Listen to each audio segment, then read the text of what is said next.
So the day we feared was coming has come. Europe boiled over the weekend and people died.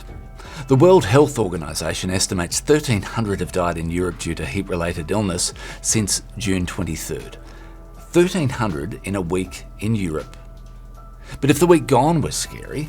Now, Europe is in the grip of an intense heat wave that's seen record temperatures across much of the continent. Europe has been roasting day and night. Take a look at these headlines. Heat record broken for a second consecutive day in Germany. Extreme summer heat is no longer exceptional for most of Europe, and so many more. The UK record for the hottest June day was broken for a third day in a row on Friday. It got to 40 plus in Poland, 41 plus in Czechia, and almost 42 degrees to the east of Berlin, 107 Fahrenheit in Berlin. So clearly we're motivated to have this discussion in this part of the world, not just about what we just witnessed, but about what's coming next. Yeah, we're going to break 50 at some point. That's Professor Liz Bentley, Chief Executive of the Royal Meteorological Society in the UK and the President of the European Meteorological Society, so she knows. And speaking from just outside of London, she gave me a little window into what life was like in southern England over the weekend. I mean, it has been just unbearable, day and night time. Really challenging, I think, for healthy humans, not just the elderly and the very young and those with respiratory problems that we often talk about during heat waves, but for everybody. It was London Climate Action Week last week, and I was travelling up to London most days, and it was pretty horrific. In fact, a lot of the events were being cancelled or put online because the advisory, red warning from the Met Office, was not to travel. So that for now was the best advice available. Don't travel.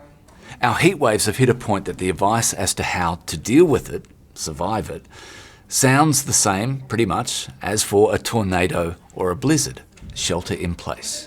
And once you get on the underground in London, I mean, temperatures down there were in the high 30s, low 40s. It was pretty much unbearable. So yeah, if you're in that heat for any prolonged period, it can be a real problem. We had a few incidents where trains got stuck with no aircon, so you sat on this, baking hot metal tin, I guess. A few incidents on motorways again where there'd been an accident and people just sat in cars and then having to be kind of airlifted away to hospital because of the extreme heat. Quick, really important note from our expert. If you hate trying to sleep on a hot night, it's not just uncomfortable. Nighttime temperatures are dangerous too. And as you say, nighttime temperatures. And that, to me, is probably the real killer here, because usually we go to bed at night and our bodies have an opportunity to rest and recuperate. But when you get temperatures above 20 degrees, or it doesn't drop below 20 degrees, we call them tropical nights here in the UK, maybe the same across Europe, your body just can't rest. And it puts so much strain on us. And if we have that day after day after day, that's where we see the mortality rates really increase. Another important note for those hoping this recent heat wave was an outlier. That's not going to be the case.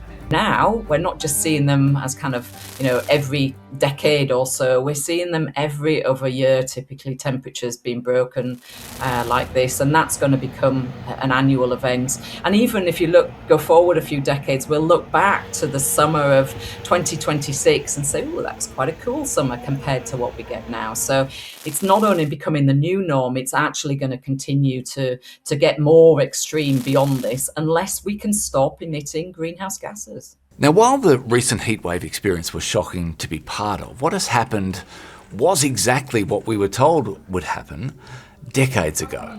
So if they, the climate modellers and scientists, were right about our journey here, is it then time we trust, listen, seriously think, or outright fear where it's going next?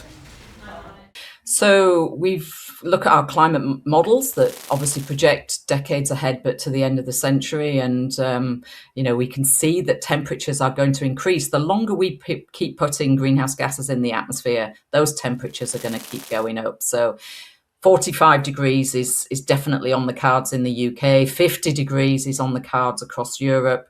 And that will only continue. Is it then fear-mongering or just the truth about what is modelled to be coming? And while it's changing our short-term user experience of the planet, it's hot, we're thirsty, it's hard to sleep, our governments were still grappling with what to do in the long term, getting anything done in the short term to make life more comfortable, more livable as the temperature rises.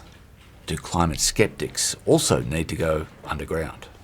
But yeah, climate skeptics tend to be a little bit quieter when these weather events happen. You know, you get the odd one will put the head up and give us a kind of, oh, we've seen all this before and we've had heat waves in the past and so forth. But they tend to, I think, be more reluctant. We have someone in the UK that I've often had a conversation with on the media who used to live in Europe for a while, and I said to them, you know, in some parts of Europe, particularly southern Europe, air conditioning is fairly standard. So when the heat comes, you can get out of the heat. But for northern countries, you know, air conditioning isn't really standard. Certainly not in homes, in schools, in hospitals.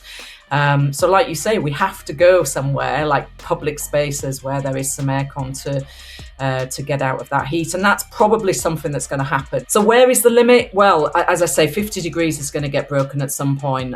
You look around at other countries that are kind of, you know, used to 50 degrees happening, places like Dubai, into kind of Asia, you know, where 50 degrees happen on a reasonably, they just live very differently. They don't go out. They move from an air-conditioned home into an air-conditioned car, into an air-conditioned business, office or shopping mall.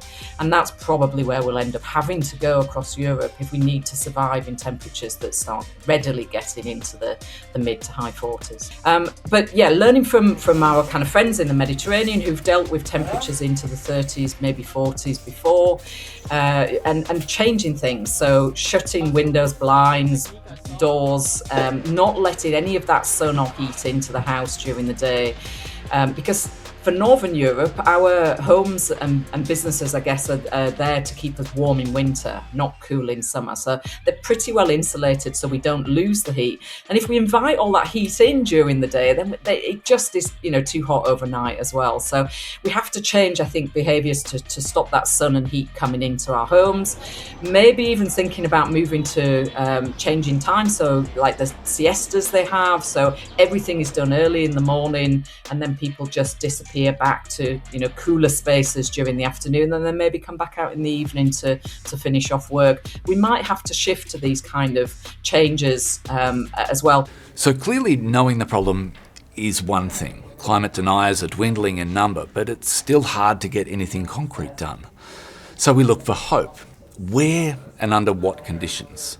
Liz is the one carrying the message to the world here, and where in the world she says the signs of a greener life are emerging might surprise you. Yeah, I mean, it's extremely frustrating when, you know, people are given airtime to just basically say it's a hoax and don't believe in the science, you know, when the science is so clear, it's just so obvious. And then, you know, drill, baby, drill. So going in the opposite direction, wanting to burn more fossil fuels to kind of, you know. So I think that's one element to it. But again, even if you look across the US, even though you've got the president of the US saying one thing, look across the different states, even Texas, that's a big oil state in the US, they are still moving very fast towards renewables. China, that's always been mentioned as well. Why should we bother in the UK or across Europe when China are just, you know, burning lots of fossil fuels? They are driving the green agenda. They've made some huge changes in renewables and electric vehicles over there, and they're making money as a country. So it's an economic decision as much as a climate decision. So there are numerous examples, big and small, right around the world, that I think give me hope, certainly, that, you know, despite the handful or more of people that are, you know, climate skeptics, don't believe in climate change at all. So here lies a critical point for those looking for hope, that the decision to move forward with change won't be made because the world agrees that it's a virtuous pursuit to protect this natural asset that is our planet, but more simply for the more cynical reason that we can simply no longer afford economically not to change. There's a study that came out in the UK from the Climate Change Committee looking at adaptation quite recently. In the UK, we need to be spending £11 billion a year on adaptation. That's a lot of money.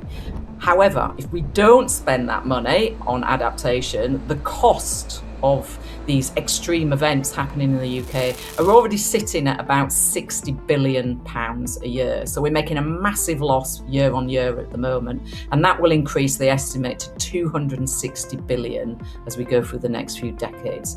So it's a massive investment, yes, but oh my goodness, you get a return on that investment. big time.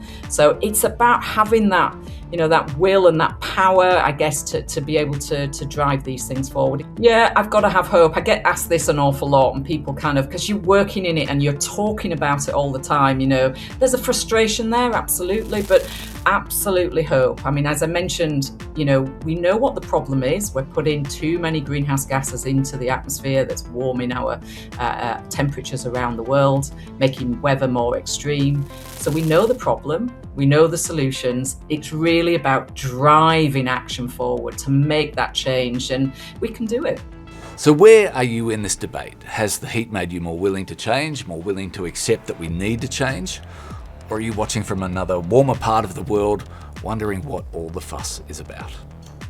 Let us know.